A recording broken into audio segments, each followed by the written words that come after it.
নারায়ে তাকবীর, নারায়ে তাকবীর।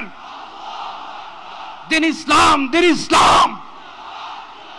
ফিলিস্তিন, ফিলিস্তিন। আল কুদুস, আল কুদুস। ফিলিস্তিন, ফিলিস্তিন। আল কুদুস, আল কুদুস। আমার ভাই শহীদ কেন? জাতিসংঘ জবাব চায়। গাজায় গণহত্যা কেন? জাতিসংঘ জবাব চায়। আমি যা বলি আমার সাথে আওয়াজ করে ইংরেজিতে স্লোগান ধরুন, free free Palestine, free free Palestine, free free Al Aqsa. 1 2 3 4, genocide no more. From the river to the sea, Palestine will be free. Nare takbir. Wa ma alayna illa al balagh. Assalamu alaykum wa rahmatullahi wa barakatuh.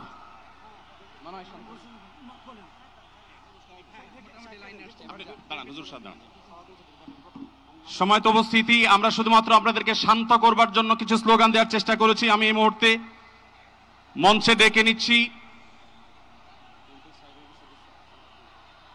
Bangladesh জাতীয়তাবাদী দলের স্থায়ী কমিটির সদস্য জনাব সালাউদ্দিন আহমদ। জনাব সালাউদ্দিন আহমদকে আমি মঞ্চে আসার জন্য বিনীতভাবে অনুরোধ করছি। এবারে আমি অনুরোধ করছি মঞ্চে আসার জন্য দৈনিক আমার দেশ সম্পাদক জনাব মাহমুদুর রহমানকে। এবার আমি অনুরোধ করছি মঞ্চে আসার জন্য বাংলাদেশ জামাত ইসলামীর সেক্রেটারি জেনারেল অধ্যাপক মিয়া গোলাম পরোয়ার। এবারে আমি মঞ্চে ডেকে নিচ্ছি ইসলামী আন্দোলন বাংলাদেশের নায়েবে আমির মুফতি ফয়জুল করিম হাফিজাহুল্লাহকে বিনীতভাবে মঞ্চে আসার জন্য হুজুরকে অনুরোধ করছি।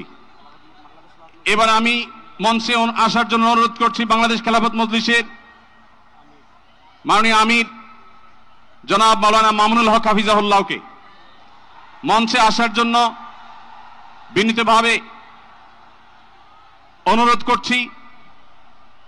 জনাব মাহমুদুল হাসান সোহাগকে মঞ্চে আসার জন্য বিনীতভাবে অনুরোধ করছি। জনাব লতিফুল ইসলাম শিবলিকে মঞ্চে আসার জন্য বিনীতভাবে অনুরোধ করছি। প্রফেসর মুখতার আহমদকে মঞ্চে আসার জন্য অনুরোধ করছি। হযরত মাওলানা মুফতি সাখাওয়াত হোসেনকে মঞ্চে আসার জন্য বিনীতভাবে অনুরোধ করছি। হেফাজত ইসলাম বাংলাদেশের মহাসচিব হযরত মাওলানা সাজিদুল ইসলাম সাহেব হাফিজাউল্লাহকে মঞ্চে আসার জন্য অনুরোধ করছি। এনসিপির অন্যতম নেতা জনাব হাসনাত আব্দুল্লাহকে মঞ্চে আসার জন্য অনুরোধ করছি। জনাব নুরুল হক নূর ভাইকে, গণ অধিকার পরিষদের নুরুল হক নূর ভাইকে। এরপরে আমি বাংলাদেশ জাতীয়তাবাদী দলের অন্যতম নেতা শহীদুদ্দিন চৌধুরী অ্যানিকে মঞ্চে আসার জন্য বিনীতভাবে আহ্বান করছি।